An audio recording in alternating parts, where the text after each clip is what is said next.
Hello, and welcome back to Pints with Pals. My name's Mike, and join with me is Jeremy. Say hi, Jeremy. Hey, it's Jeremy. Hey, what's going on, guys? We tonight we are hitting the Yazoo, right? Yazoo. Yeah. Czech lager, Czech 10-degree lager. Czech lager. Yeah. So this is a year old, almost. It'll almost be exactly a year old from when you guys are watching this in the new year. Well, it hissed, so that's always a good sound. Yeah. There's head in the or in the can. That's always good. Yeah, it looks to be pouring as a Pour it fast. There you go. Yeah. Looks like it's oh. You spill some. Don't pour it all in there because it came out a little funky at the end there. I don't think they would have. I wouldn't have thought they would have conditioned in the glass, but there's like little black specks in mine. Well, I don't have anything. That's weird. Maybe it was in your glass? Could have been. That could likely have been. But it looked like it poured out some sediment at the bottom. Although mine looks the same clarity as yours, it looks like. It shows up on screen a little darker than it actually appears to me, but you're seeing it from the light. The light's hitting it from the front. It's got a fruity smell to it, to me. Like what kind of fruit do you think you're getting? I don't know, like a citrus of some sort. Citrus? Okay. That's weird. It kind of smells like lime or no. Yeah, citrus. I agree with that. I think there's a little bit. Well, yeah, it's probably is from the hops, I'd say. So this is a brewery out down by you. Well, it's in my state. It's not really by me. It's like 5 hours across the state from me. I mean, that's more by you. More. That's a little closer. It's about half the. I guess it is kind of like about half the difference. We could get to like Lexington in about that much time. Right.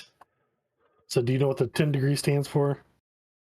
I'm assuming that's the temperature in which they fermented it somehow. Exactly. So 50 degrees Fahrenheit. Oh, they were. Yeah, because they use Celsius, right? Because they So they're definitely brewed different than like German lagers.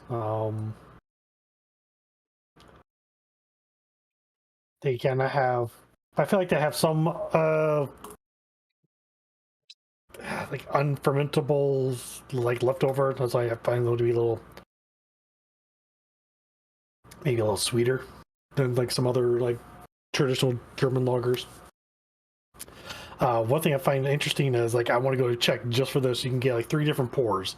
You can get like a normal pour with a little bit of head on there. You can get what's called half and half, or you can get all milk.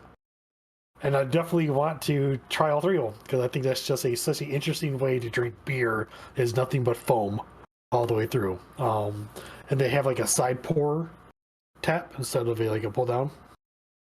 I'm not sure what the difference is. I've seen people use it, and I think the way it's made like internally is just different than what our pull down one is for sure. So I think that's one day I would like to get there. We'll see. Maybe I get the wife to fly over there. You have to hit a whole bunch of stuff. Oh yeah. So that'd be fun. I don't know. So like my experience so far with Europe hasn't been very beer focused because it was France and Italy, and those are more wine valleys, and the temperatures and stuff like they don't have. And then the beers that they did have, I didn't really care for. So we really we didn't really like most of them. We tried a bunch of them, and it was definitely fun to experience some stuff. And we found a few semi-local stuff that was decent, but for the most part, my favorite thing about it is though, like when you go there, they literally will give you like, so Like if you had like this beer, it would come with a glass with this logo on it. Like they basically gave you a glass with whatever beer it was. Like the St. Bernardus we did last week, that one, they would have given you the St. Bernardus glass with it to pour it in there. And that was, I think, just kind of the coolest thing. I don't know why that seems cool. It seems like a pain in the ass to try and keep that much like clean dishes and stuff, but yeah. Yeah, so that Thirsty Monk I was telling you about, that's how it is there too. So like the bottom floor is all the Belgian, German beers, and they had served with the chalice they came from that brewery. So you get that cool. that same exact experience. Yeah, only reason why I remember that because like Brandon and Shadiah, they had 2 different styles there, which I thought was pretty cool. One was a St. Bernardus, the strawberry fruit beer. So it was a really cool, open, wide chalice-looking thing. But I can't remember what Brandon had. I think Brandon had an Orville, which Orville has a unique chalice-like cup. But it has like a metal rim etching on there, and I don't like that because I can taste the metal. So yeah, I feel like the gold one, it's like sticking your mouth in like tinfoil or something because it's obviously not solid gold, and it's probably like some weird foil brass or whatever. Something that, So this is only 11%, or excuse me, 11. It's a 4% beer. I was like, 11 IBU. There's not much to it at all. It tastes a little bit hoppier than like a normal lager, especially compared to the Michelob, or not Michelob, the Miller High Life that we had. And I had a headache the second day from that damn beer. I did too. I didn't know if that was what it was from. Oh, 100%. I was like, oh man, this sucks. Why won't this go away? Is it Mike, his dad, likes to drink this? Oh, they must feel like crap the next day. You only had like a half a glass. Well, you probably had like 10 ounces of it. Yeah, I had the 9.5 more ounces I really wanted. But so that being said, so it probably is the hops. Like, so these pro hops, which I've had before. The other one I never had, a Ramus, however you want to say it. I've never even heard of it. So that could be imparted in some interesting notes. Kind of curious. I'll look that up real quick. It's from France. So it leans towards citrus, spicy. Yeah, so maybe that's what you're getting. Maybe some spicy notes, the citrus. Yeah, so that's probably why it's not as clean as a plain lager is.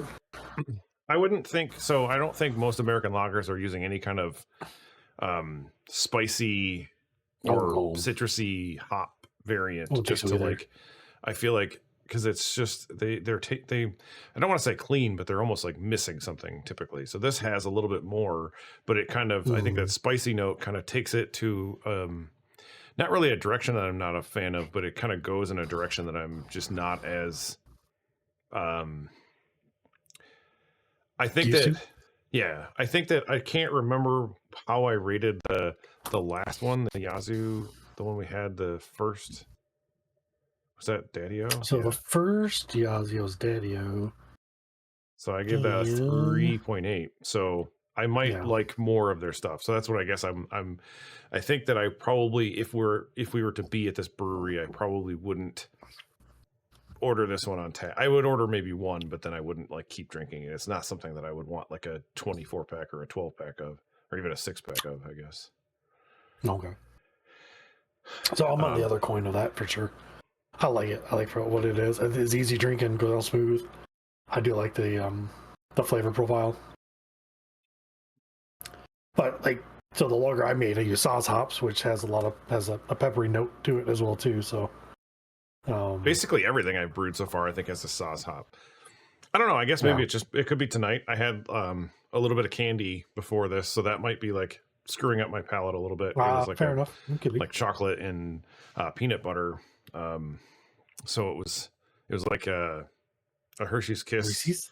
Oh. It was a Hershey's Kiss, like melted into a piece of pretzel, and then had an M&M, but they were chocolate M&Ms pushed into the top of it and like kind of cooked.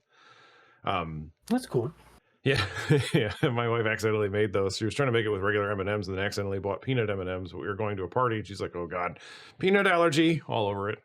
Like anybody has peanut allergy. So before we get too far into this, too late. what are you rating it? I guess you said I'm gonna give it a 4. I like it. I'm gonna give it a 4. Yeah, I think I'm gonna give it like a 3.1, 3.15. 3.15. You got it. 3.15. Well, the reason why I'm repeating it twice because you can't see offside if we have a little scoreboard, Excel sheet. We're putting all these numbers in. So at the very end of the full season, we can have a cumulative score of all the beers we've tried. And realize there's no the I don't know any. Oh. I guess I'm just talking to you at this point, but when we did the March Madness last year, we basically took a giant spreadsheet and then tried to give accurate scores, and then pulled in like Beer Advocate, Untapped, and then I think there was another one too. But there were a couple of those that we were trying to pull scores from to try and give it a fair average across it, but we were just doing thumbs up, thumbs down, and sideways thumbs, so it was a little harder for us to. I don't think that our weights had as big of an effect. Well, they had a really big effect if we thumbs down it, even though it might not have been the worst possible thing. If it's just like, because this one I would have probably given a sideways thumb, so it would have worked out as a 3.0 or whatever. But regardless, because if Jeremy or Jason didn't like it, then it would kind of go in a different direction. But yeah, I think that it is. I mean, it's obviously not bad, as I've had almost like half of my entire glass already. Nice. But oh yeah, so hey, I enjoy it. You figure as much as I like these styles, I'd actually make some myself, and I haven't yet. Are you afraid to? The lagering thing. Okay. I don't know if I'm really afraid to. I think it's just the lagering thing. I probably should. I just need to just suck it up and do it. Yeah. See how it turns out, you know? Yeah, I'm still trying to debate whether or not how I want to do it specifically. I think I might just buy a cheap freezer that can fit like 2 or so maybe I might be able to fit 4 of them in there. I think I can only fit 2, but I need to make sure I can fit my new Firmzilla. They're all-rounder. Yeah, I got the all-rounder Firmzilla. I love it because I can see what's going on now. So like I can see the beer go from like this soupy mess to like all the stuff hitting the top, and then I'm like, "Ooh, is it done?" And then you can see like stuff pop, and then it falls to the bottom. I'm like, I guess I'll just wait.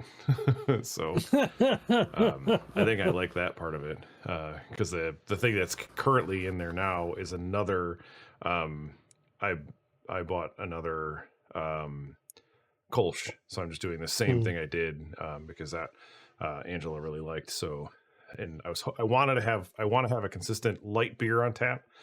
I mean, that's still at like 4.5 to 5%, so it's not quite a light beer, but it's an easier drinker than the 9% or the 13% that I have on tap. So, Chewy. Yeah. Had Nathan make his first hard cider the other day. So it's currently fermenting as we speak. I can see it bubbling from here. So nice. I need to go push the cap down, mix all the fruit up so it doesn't get no weirdness to it. But yeah, I'll probably do it after this podcast. Do that real quick. But yeah, it's just the one that he liked, the strawberry lemon one. Oh yeah. To me, it's more of a summer one, but this time I threw in like an extra quarter pound of strawberries. So I think it's gonna be pink. It's gonna have like a pink hue to it. So it's gonna be pretty interesting when it comes out. It smells. Yeah, I was really actually surprised at how little. Did you use a Kvike yeast again? No, I actually have a bunch of mead yeast, like D47 or something like that. So I was like, I have to use some of this because I'm not sure that I'm gonna make mead. So, and it works really good for cider. So why not? Yep. I do have one extra of all the bottles left over for the summer, so I can do a side by side. See if I can taste the difference. Yeah. I might have one. I moved a bunch of stuff and found like 6 of your beers in our fridge. I was like, oh, alrighty. I didn't look and see what they were. So I need to go look. I did bottle. So I've made 4 for the viewing audience. I've made 4 beers so far. I started with a accidental red Kolsch, which turned out pretty good. An Irish red, and then I made a Scotch ale and a Kolsch. Well, technically 5 because I made a Kolsch again, but that one's not on tap. So I bottled all 4 of them into 3 bottles so that we each have one if Jason ever shows back up. And then we can do a taste comparison, probably in season 15, the way things are going. Nope, season 5. I was like looking at episode 15. But yeah, so we need to I mean, we could do a special episode that could be a live episode or something, but yeah, let us know what I would like to hear what you guys think of those.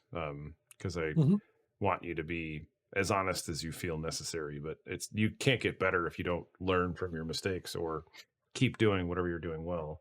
I think the issue was I brewed like 2 beers back to back, so I don't even know if I screwed something up in the first beer. I was likely to have screwed it up in the second beer because I hadn't tasted either one of them, and then third and fourth beers were kind of similar. So, but yeah, since you said you would like to brew a beer like this, do you have a potential home brew? I do have a potential recipe. So that being said, let's see. So this one is just 9.5 pounds of Pilsner malt. That's it. Bam. That's all the malt. Then the rest is going to be hops. So I'm going all German noble hops for the most part. So at the 60-minute boil, I'm going to use 2 ounces of Hallertau hops. And then at 20 minutes, I'm going to throw in 1 ounce of German Saphir hops. And after that, another ounce at flame or dry hop, basically. I may do a flame out. I've been tossing that one around because if I do dry hop, I probably would only want it in for like a day or 2 at most. I wouldn't want it in too long because I don't want to impart more bitterness. I just want more flavor and aroma. But I was trying to get close to what this one has because this one has 11 IBU. This would have like almost 13 IBU. So all said and done. Then of course you can use your Irish malt or Warlock tablet at the 15 minutes. So I've cleared up some. And then I went with a really crazy Bavarian lager yeast from White Labs called Cry Havoc. That seemed to be really recommended by a lot of people making like Czech lagers and stuff like that. For me to get this, either I had to order online, but I think the homebrew shop that's in Asheville, about 45 minutes away, has it. So maybe I just get all this from them, try to help them out some since they're still being affected by the hurricane. One thing I saw was kind of interesting, and I don't know what this does. I need to talk to other people. But I was reading one recipe recommended adding about 1/3 cup of corn sugar into the kegging process. So 1/3 cup's really not going to do a whole lot for flavor, I would think. Not for 5 gallons. But I don't know if that helps dry it a little bit. That's what I was thinking that they were saying when I was watching the other stuff, but not corn sugar. They were just using candied sugar to give it more of to like help the yeast out and like get it to finish a little bit lower. But that's during the fermenting process, though. This is like when you're kegging it, though. Oh. Yeah. Right. Yeah. So that's what was weird. So I threw that in my notes because I want to do more research on it, and hopefully by bringing it up in this podcast, maybe some people who've done this way before maybe kind of enlighten me. What does that do? What does that impact? I would think that it would just like start the reaction again a little bit and like over carbonate it, and then you'd get yeast flocking out again. No idea. That's interesting. It is. It is. Or yeah, I guess what it would do. If you were to keg it and immediately cool it off or kill the yeast, essentially, if you were to like pasteurize it or something and then add the sugar, it would like back sweeten it essentially. But it's only 1/3 of a cup for 5 gallons. Not a lot. Yeah. No, it's like nothing. So, like I said, I'm not sure what that's going to do. So, if anybody knows, put down in the description or throw it up in Discord. So, I'm kind of curious.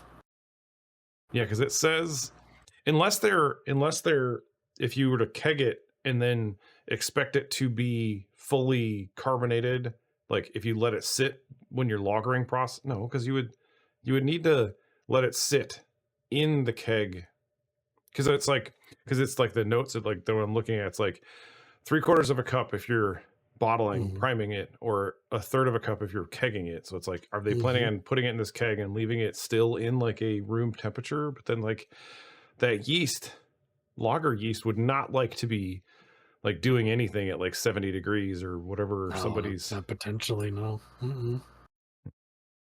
I don't know. I don't know. Like I said, crazy. maybe I can look into it a little further. It was just something I come across when I was doing a bunch of research. I was like, I just never got much further into it. But yeah, that's what I came up with. Pretty simple overall. You can flip flop these hops to whatever you want. You don't have to use any of the ones I recommended. I think it's a fair playing field when it comes to hops. You know, I guess if you want to true style, I guess you want to pick stuff like that. That goes along with it. So probably any German noble hop. Yeah.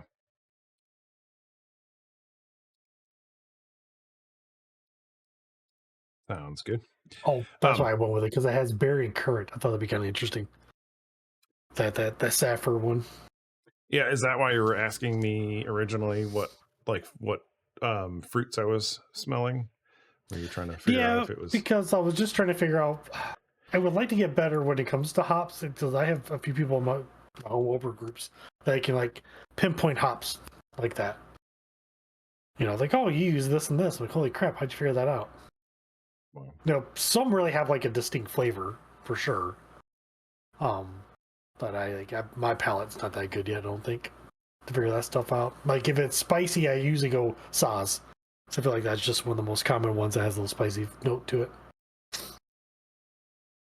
Yeah, I was thinking it would be neat to grow like hops at like my parents' house, but I feel like you need a ton of it to make a beer with, essentially, because the ones you get in the kits are all like condensed down and like essentially dehydrated.